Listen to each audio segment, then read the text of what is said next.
3/4 is one of 20 rhinoceros in a pilot study in which radioactive pellets were injected into their horns.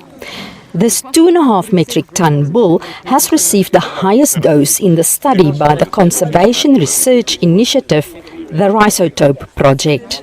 The goal is to make rhino horns radioactive to decrease the demand for them on the black market and to discourage rhino poachers who are trying to profit. Researchers are testing the rhino's blood to make sure the animals are not being harmed. We've all been looking and trying to find the silver bullet to stop rhino poaching, and I think this could just be what we need to stop poaching in its tracks. It is a brilliant idea. Ari van Deventer is founder and managing director of the Rhino Orphanage, and he oversees the research animals in South Africa's Waterberg region. 6 months ago, orphanage staff helped scientists insert the radioactive pellets into the horns of wild rhinos.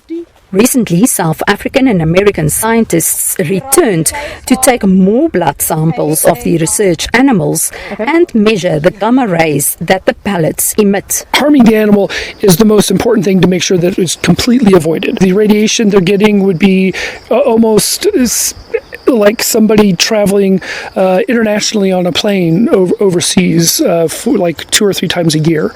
So it's very, very low. James Larkin, who leads the internationally funded program, researched the radiation dose being used in the study. Spent 2.5 years developing computer models of the animals and carrying out the tests and comparing these with results from the International Commission on Radiation Protection. And our results compare extraordinarily favourably. But Larkin says the dose is still strong enough to set off radiation detectors at international borders, making it more difficult to smuggle the horns.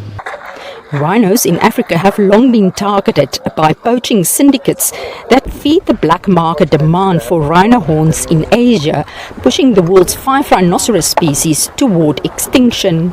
In parts of Asia, rhino horns are believed to have medicinal benefits, although there is no scientific evidence to back up that claim. Larkin says if finally approved, the technology would be more cost-effective than the current strategy of discouraging poaching by dehorning rhinos every 2 years. This is because rhino horns grow continuously. Should be 4 more. For Van Deventer, the rhino poaching situation is dire, so he's eager for the project results. Scientists hope blood tests will confirm that the animals are still healthy. Test results are expected in about 2 months. If funding permits, the technology could be offered to rhino owners by the end of this year. Marize de Klerk, VOA News, Waterberg, South Africa.